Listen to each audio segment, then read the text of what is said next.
funny as hell for that.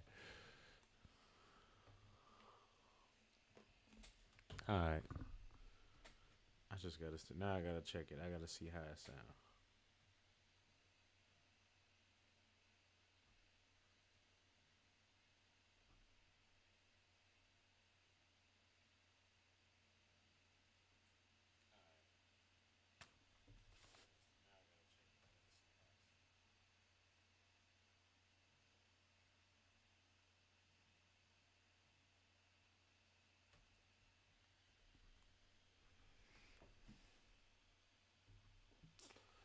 Don't seem like I can hear the music.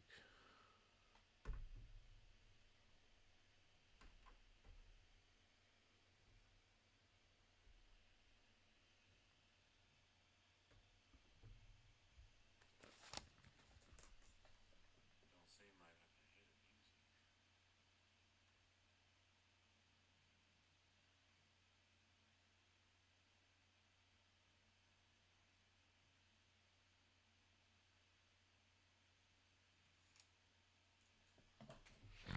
the music. Nope, can't even hear it. Crazy.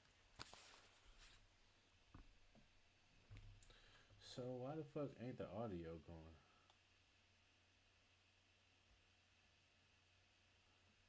Wait, do I gotta?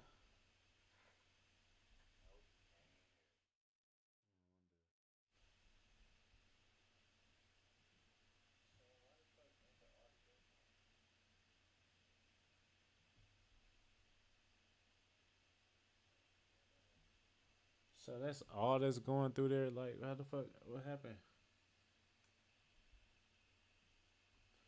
You know what? I think I know what happened. Let me go back and check this.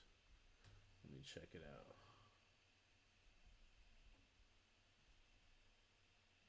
So that's all that's going through there. Like, how the fuck? What happened?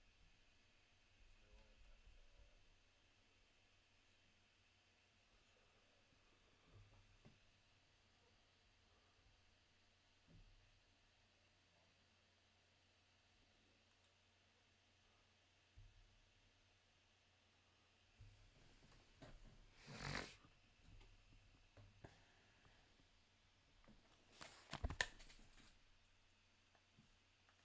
Check it out.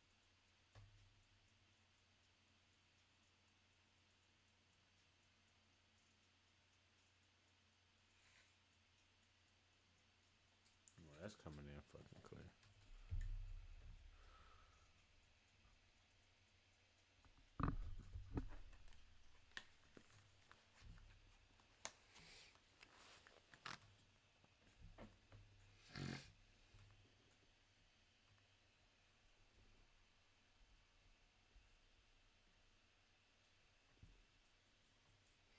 I think I just because I did that, I gotta start it over. Type shit.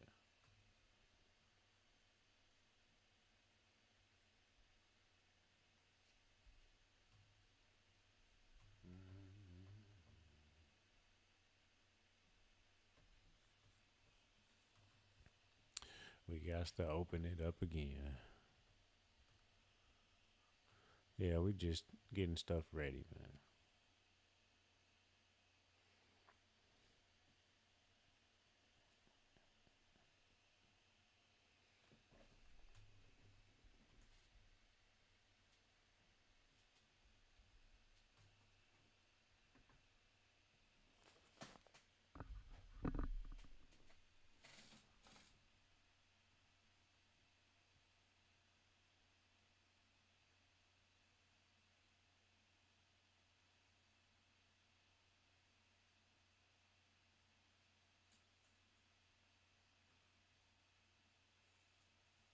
Still nothing.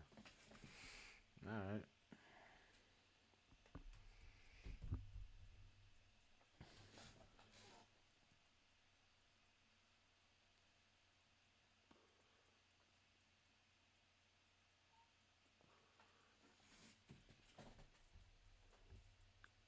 Hold on. Let me see if I can get this in here though.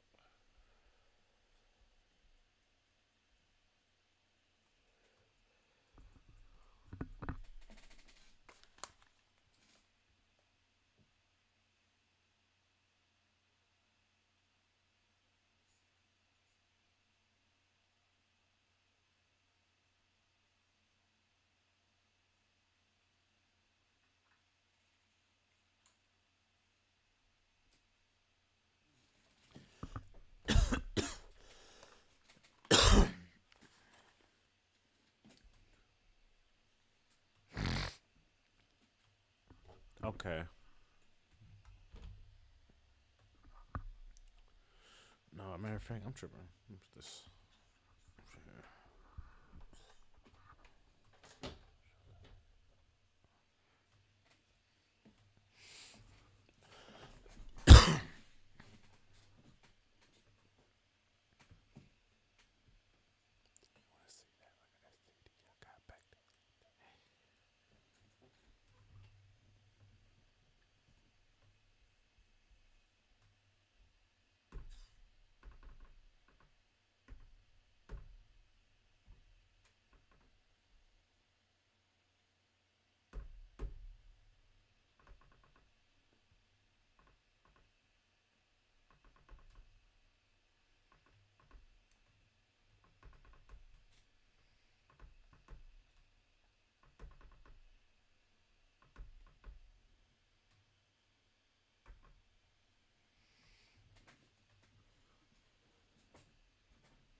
All right, so yeah, that's that.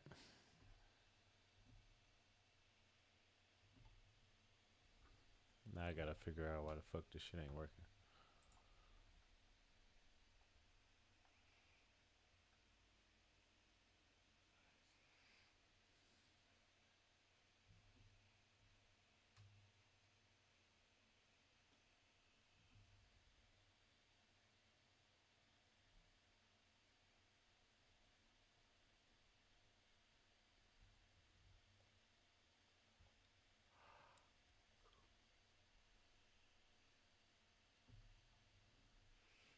Okay.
Hmm.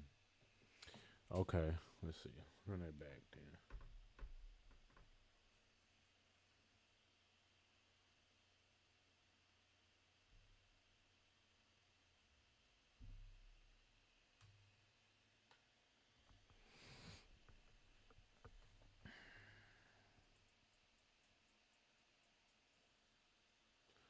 Okay, so I see me bouncing, but why is that not going nowhere? So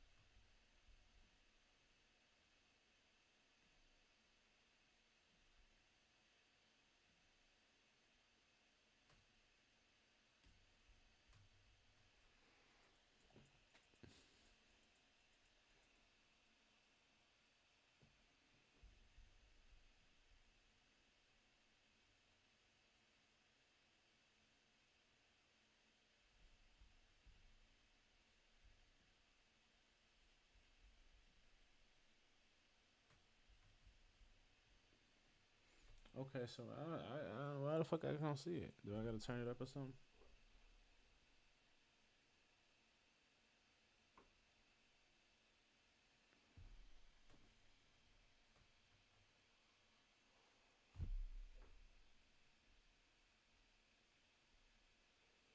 Oh, they got that on there.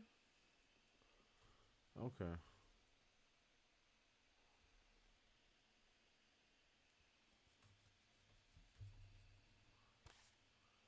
All right. All right. All right.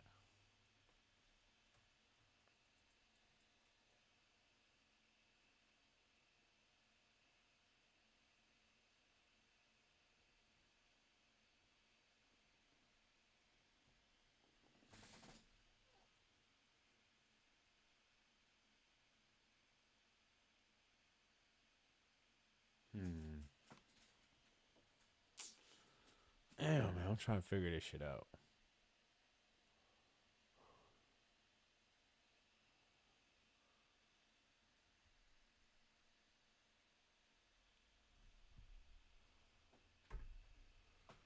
Okay.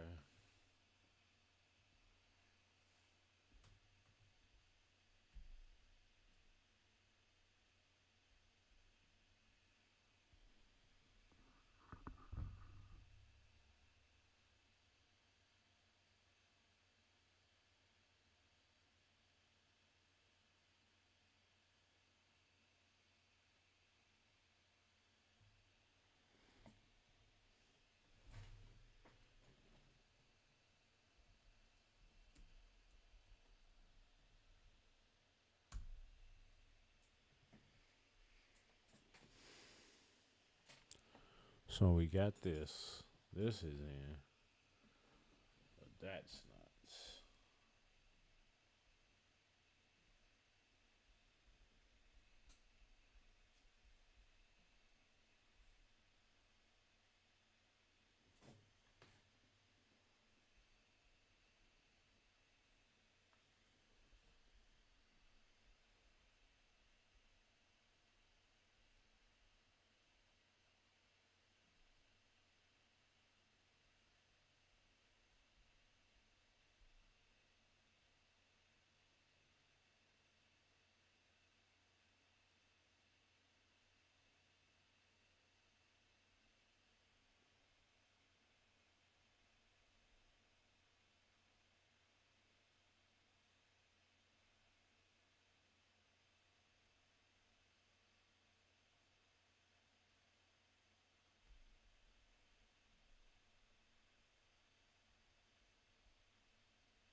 Hmm.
How did I get to this line?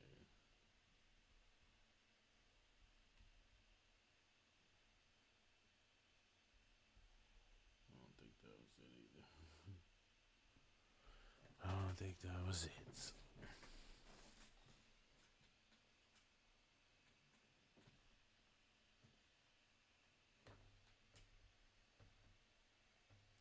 Settings, audio.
Okay. Mic still, so that's still not popping in.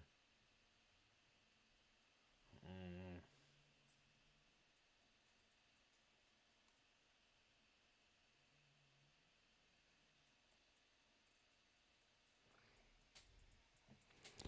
Talking and playing, watch play, blah blah blah blah blah.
I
don't give a fuck who hate me. Tell them motherfuckers that they'll never break me. I don't give a fuck, nigga. Straight up, straight up. Look, I don't give a fuck who hate me. Tell them motherfuckers that they'll never break me. Even even if a single bullet take me. After that, watch the world celebrate me. All I do is keep it real up in HD. So you really being fake if you hate me. God rub you the wrong way, atheists. But I really think they mad cause they can't be us. Chosen one to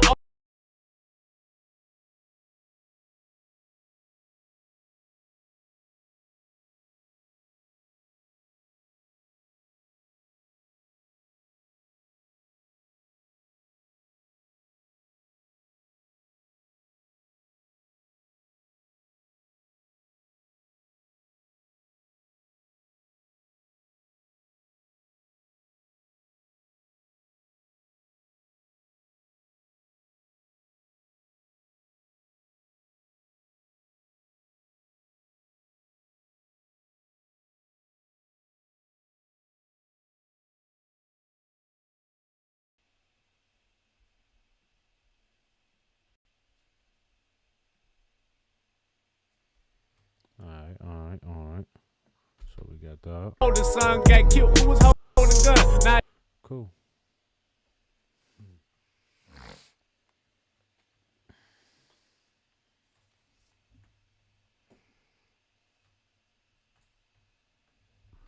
Is this in here too? Let me see.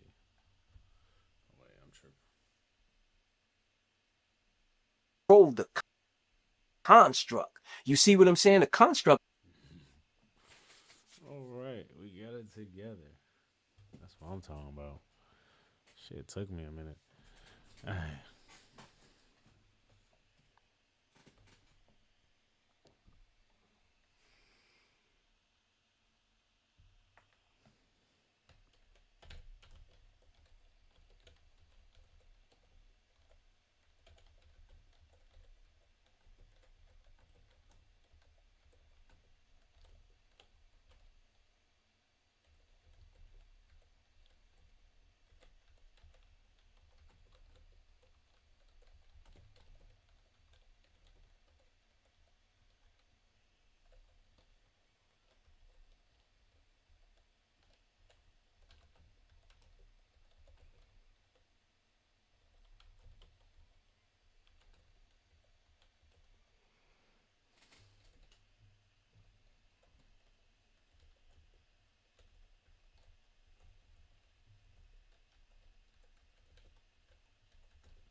Oh, okay, cool.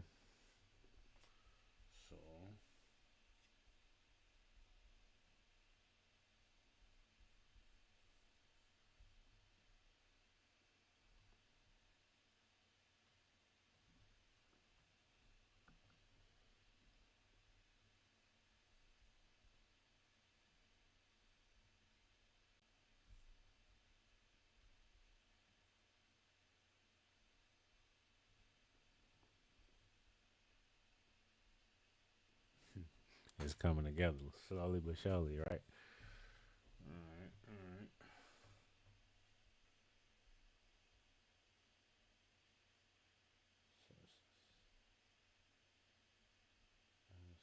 So this one would be.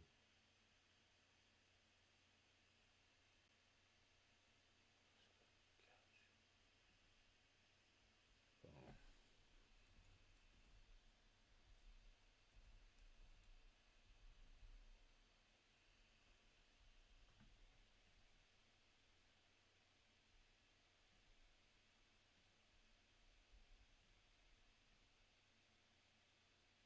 There we go.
Oh yeah, what's up?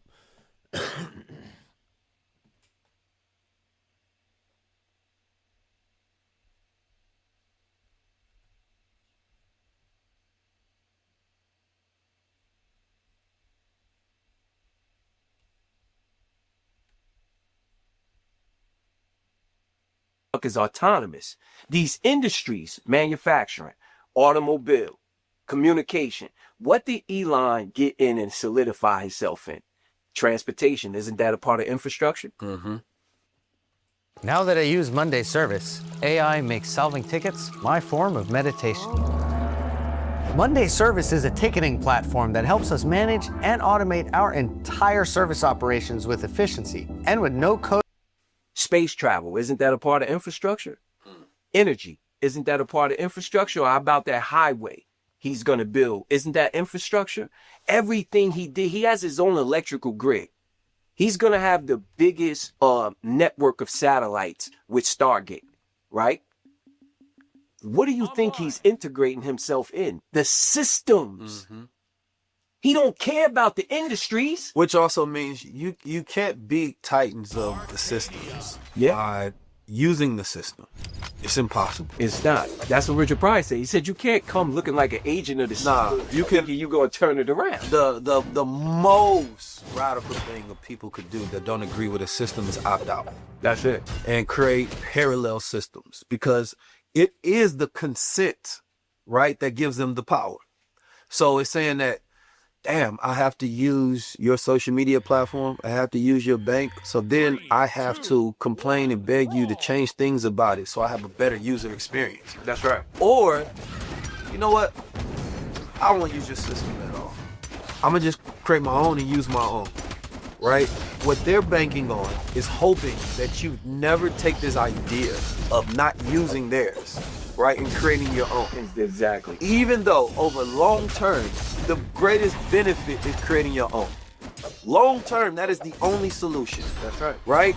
There is no solution of freedom inside a system that you believe is inherently corrupt and owned. Vanguard, BlackRock, own everything, right? Going back to that case, Dodge versus Ford Motor Group, it was in 1919, right? The landmark case that defined shareholder primacy, aka fiduciary duty. So these Dodge brothers with John and Horace, they were minority shareholders in the Ford Motor Company. They sued Henry Ford, arguing that prioritizing social good over shareholder profits was a violation of fiduciary duty. He wanted to reduce car prices and increase worker wages instead of maximizing shareholders' dividend. The Dodge brothers holding 10% of the Ford stock believe Ford was wrongfully withholding profits that should have been distributed to shareholders. Ford admitted that he wanted to use profits to benefit society, not just enrich shareholders. So the Michigan Supreme Court ruled in favor of the Dodge brothers, stating that a corporation's primary duty is to maximize shareholder value. Corporate directors cannot use company profits solely for social or charitable purposes if it undermines shareholder return, right? So Ford had to issue a special dividend to shareholders from within profits. So what does that mean? That means that if, number one, Vanguard and BlackRock are majority shareholders, and of course you break that down to multiple other entities that own mostly all of the companies on the stock market. If it doesn't benefit them, I don't care if it benefits you. If it doesn't benefit them, right, then they can't do it. That's right. You may want a company to do something. They legally cannot do social good unless they can prove it as a basis for the benefit of the shareholders. So again, if you're going to a strategy, you have to have understanding of the law. You have to have understanding of economics and finances so that you know the best way to strategize. Because you can affect the bottom line of a company, but you have to affect the sentiment of the shareholder so that they understand that if we don't do this, then we don't get paid more. Exactly. So you find your benefit in your leverage of understanding that knowledge. Now, that's one way. The other way is directly saying, let's create our own. That's right. Right? Otherwise, there's nothing you can do inside a system because it does not benefit you. right? And it is only power and money is only flowing to shareholders. That's right. And fiduciary duty. That's 1919. That's one of them 19 keys, man. You got to understand. I'm gonna find them numbers, man. I'm gonna find them numbers, man. Hey, listen, it's funny though, because we talked about the Bankruptcy Act, right? After they did that to Robert Morris, that's when the Bankruptcy Act, that's what freedom from jail. The Bankruptcy Act came out and they said, yo, listen, we're actually slowing up the process if we're throwing people in jail because of debt. That makes no sense. If that person is in jail, he can't pay you nothing. The forefathers thought this was cool, but then somebody from an economic standpoint that understand money came and said, what sense do that make? Right. How are we making money off that money? So you mean to tell me somebody borrowed my money, they owe me, and I'm just supposed to write them off, and now I'm out of that? No, because the time that we live in right now, in these 16, 17, 1800s, money is scarce, and resources is too. We haven't even found out what to truly do with it, how to maximize it yet, right? We're just learning what to do with all this stuff we got. Right. That's why everything got synthetic over time, because they learn how to multiply everything, even the money itself. Get some to Keys. Keys gonna borrow some, put interest on Keys. Keys gonna go buy something, guess what? Whatever he buy from, that merchant's gonna now feel like he needs to grow. So guess what he's gonna do? He's gonna take that money, put some in the bank, and borrow some more, right? And then before you know it, there's so much liquidity pumped out there, right? Now, who you got? You got the central bank who controls everything. They're gonna come in and say, okay, let's jerk the strings a little bit, right? They got the yo-yo to the interest rates. They're gonna go sell all those securities back to those banks that they bought, and that's gonna bring the interest rate back up, inflation back up. Why? Why is it gonna do that? Because now you just took the money away from the bank. So now when these businesses come back to borrow, there is none. Or maybe you lower the reserve. So to lower the reserve is this. I gotta keep 10% of whatever Keys just gave me. He's my only customer in my bank. If he gave me 1,000, I gotta keep 100 of this on reserve by law from the Federal Reserve, right? Now, the other 900 I'm gonna lend out. I'm gonna give some to Jay. Jay gonna go buy a car. The car dealer gonna borrow, and it's reciprocal. You see what I'm saying? Where does the Fed get this money from, the bottles, to sell those securities or bottle securities? They print it out of thin air. They don't go into their reserve and take the money out. No, they add to the reserve by printing ghost dollars, putting it in each one of those banks' accounts, whoever they want to buy the treasuries from. So you got two things. You got the government, you got the central bank. Two separate entities, right? So the government is running the debt ceiling up. They the ones borrowing money, making sure people keep their Social Security, right? They're running the debt ceiling up. It's up to the Federal Reserve to control that thing through monetary policy. So they always say, if we default on our debt, we hit. No, we're not. Because that's just the government defaulting on their debt. People know we got the Federal Reserve who stand outside of that, man. They can step in any time and cover that debt.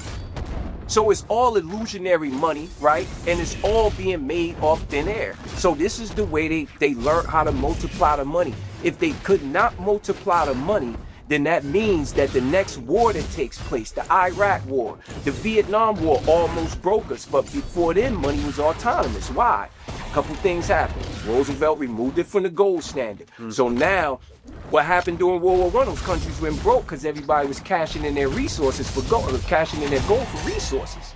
So now that money's no longer tied to gold, right? And it's tied by the promise of a strong economy. Now we get to keep our reserves for when things get bad. But if everybody else don't have the same quality of economy we do, can they speak the same language? No. We got the biggest gold reserves in the world, bro. Do we? Because they saying that is... Yes, we do. They trying to imply that we ain't got no gold. Yes, we do. Why are they trying to imply we ain't got no gold? Because Trump thinks somebody been shaving a piece off every brick and he going to go check. And that's deep that you said. But how would that... Hold on. How would that... Hold on, Key, don't break this with me. You want to hear this one. You want to hear this one. It's funny you just said that. What they're doing, they're discovering that people got Social Security to their 140. They're discovering that maybe not a real discovery. Exactly, which is not a real programming language. Exactly, programming language, right? It's not like they went and did it, like you said. So now, if the gold is attached to them, do they actually have the gold, and why are they? Oh no, they have the gold, but these guys are checking within those systems for glitches because they know the glitches take place. They're not glitches. They're not good. The whole money system is on cloud smoke, man. It's all autonomous. It's digital numbers. Yeah. Once they were able to remove it from something that you can actually track like legal tender, they were able to do this. Peace family, is two things that you need right now in order to win in life ultimately. You need your mind right and you need your money right. And that's the challenge that I put to you. For the mind right part, I can handle that, right? I can get you thinking optimally to where you can succeed in any environment in life. For the money right part, that's when I got Wise Money Santino, and they're going to teach you about something called mini futures, to where you learn how to master the market and move like the market makers. This will allow you to be able to make money in any market. I was always taught, do not chase money. You create value and money comes to you. The way you become more valuable is through learning. When you develop a new skill, a skill that nobody can take away from you, you can make money regardless of what's happening in the market. There's always something being traded. Right now, we're over trading our time trying to make money, when we should be developing our mind and utilizing our skills to make money. Wise Money Santino is somebody who's been doing this for a living, being able to pull money out the market because of the skill set that nobody can snatch away. So I want to challenge you to a VIP experience to where you can experience live trading. You can develop these skills and you can master the market like the market makers do. Make sure you tap in to the Mind Right, Money Right Challenge, 19 keys. And I'll see you there. Peace.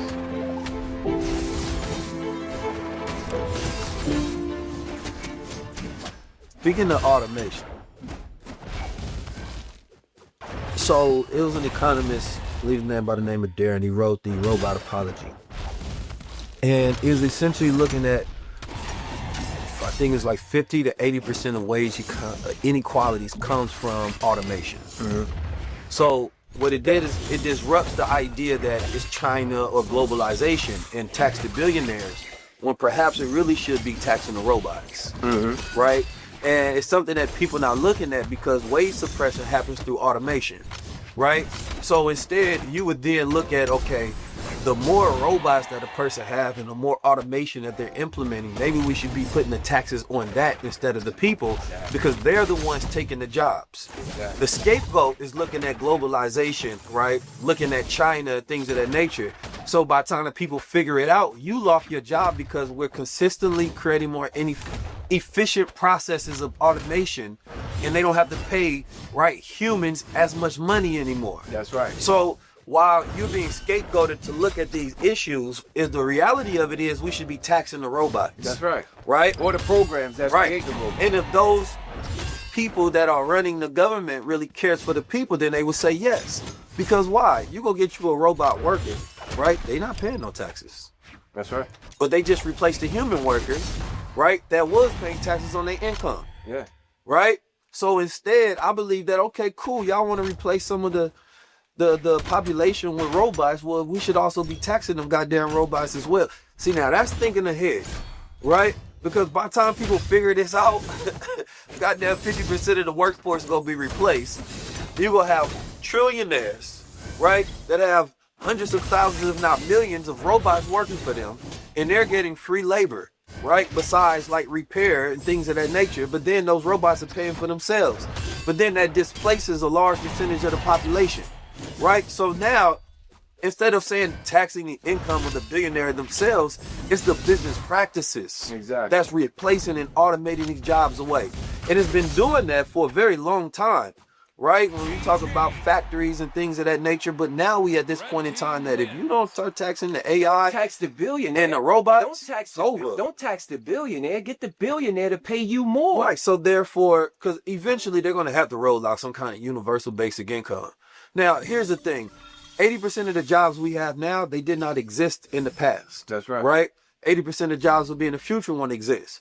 But the greatest skill and the greatest development right now a person can have is decrease their scrolling and increase their knowledge, right, of artificial intelligence and automation. Money and AI, man. Money and AI. Money and AI. And like he said, get right with your God. Get right with God, and then y'all learn some law and things of that nature. Yeah, we definitely got to know So, that. but it's like that's where human optimization should be going towards, because right now these children are being mastered by AI.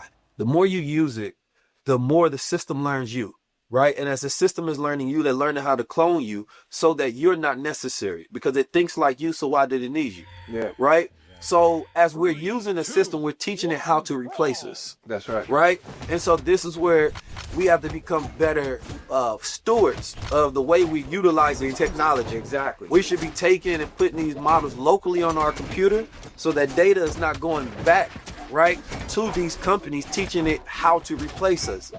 These AI models that you get access to for free or for fee, they're learning you because they need human beings to train it. So we're training the models as we use it. And all they're doing is tapping into the AI, open AI source, right? We can do that ourselves. Right, and they training human, so what they're doing, they're training to learn how to replace human population. Yeah. Right? Don't get me wrong.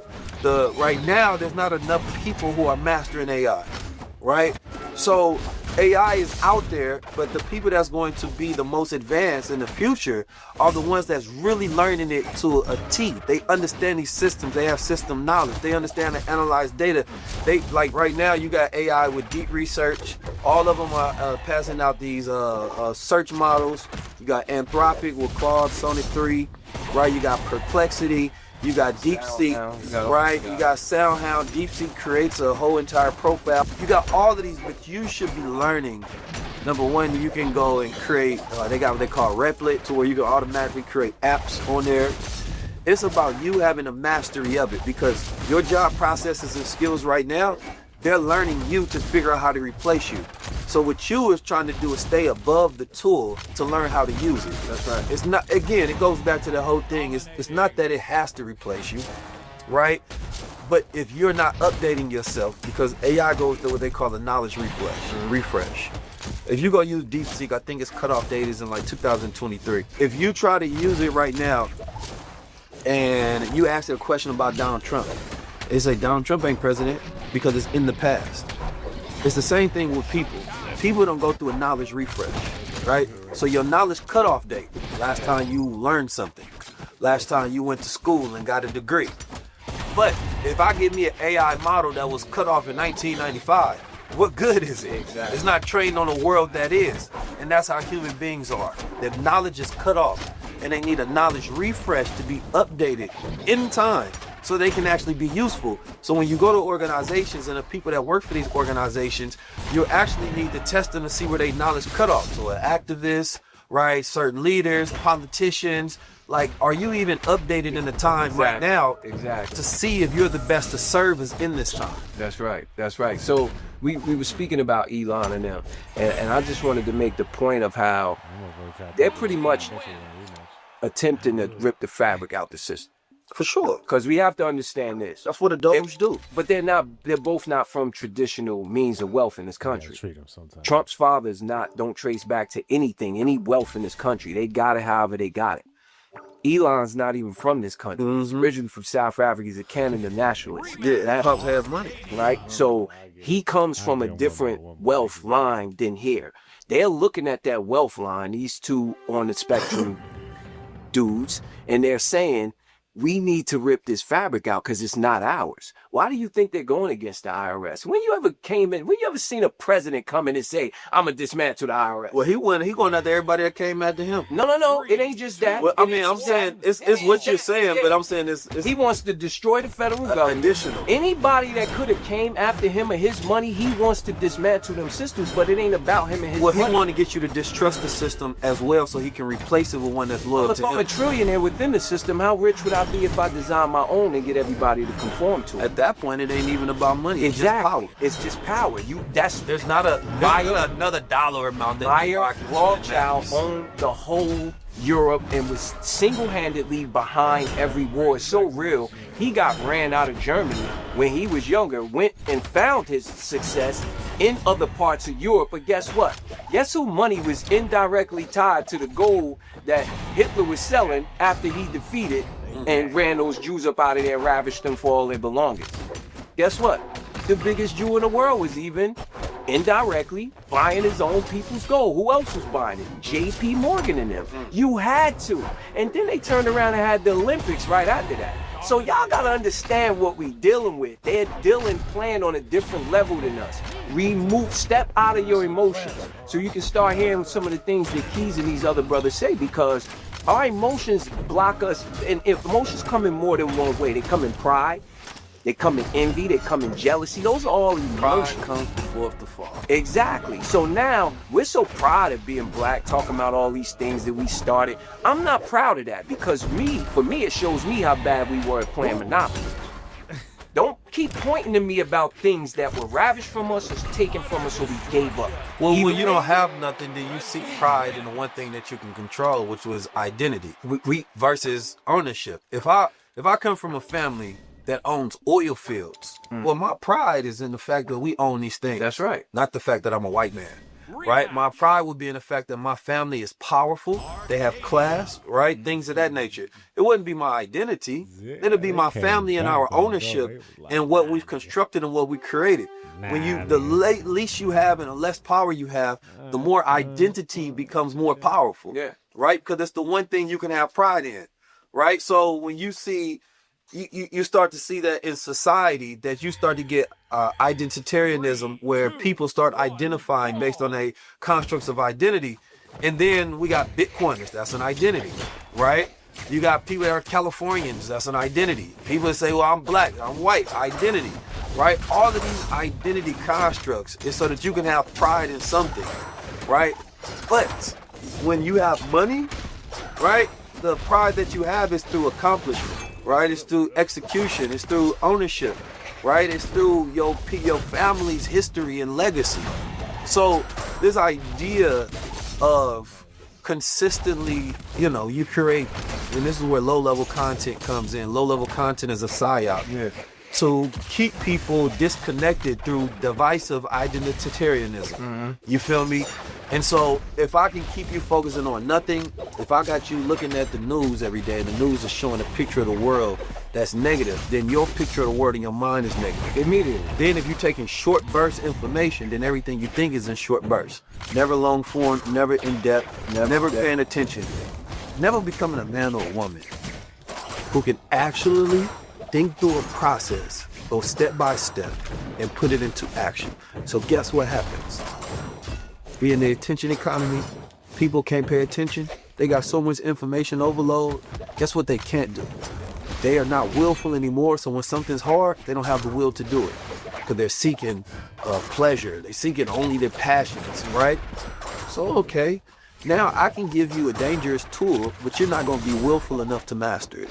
So I can give you AI, I can give you tech, I can give you crypto, I can give you decentralization, blockchain, right? You gonna put all those down. You gonna focus on Afrocentricity.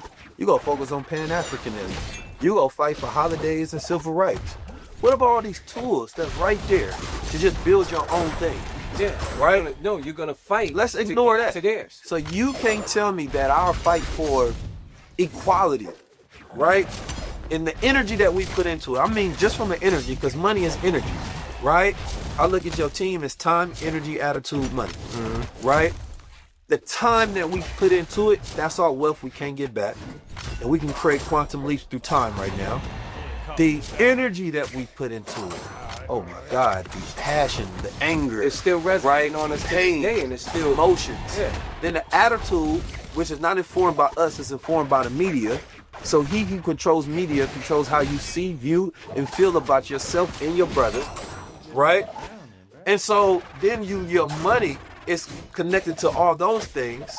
So when you're spending your money, and if your self-esteem is low, in the background, then now you're spending your money to try to feel better. Yep. Instead of, I already feel good. I'm already come from a place of pride. I'm a guy. So only thing I need is just to build my own system, that's right, live with my family and construct a good life, right? And to wage war against those who wage against me. We have to become the authors of peace and war. That's right. And that balance is what allows us to understand how to operate in this world, right? So yes, I understand the money system, but I also say spiritual system. That's right. Right? And we connect that to our righteousness so that we have abundance.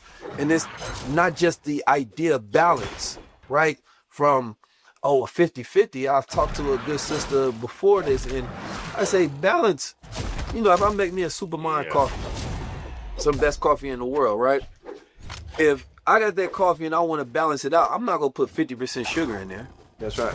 No, that's gonna kill me. I'm gonna put a little bit that balances it out. Most people think about balance as 50-50. No, it's not. It's not how it works. You have an abundance of something, you balance it out. So I'm a man, I have an abundance of masculinity. I balance it out with a sprinkle of femininity. You know what I'm saying? Or the feminine energy. I might do art and expression and things of that nature, go into nature, right? But I don't need 50%. That's not how it works. Yeah, because that changes you now. Right. Now you So- doing more than just... Yeah, that's toxic. Yeah, You feel me? exactly. If a woman got 50% masculinity, I don't want it. No, That's toxic. Absolutely not. So if I put 50% of that sugar in my coffee, it's now toxic. That's right. So we have to learn how to balance things out so that we have wealth, which is wealth is having an abundance of assets. So we don't want just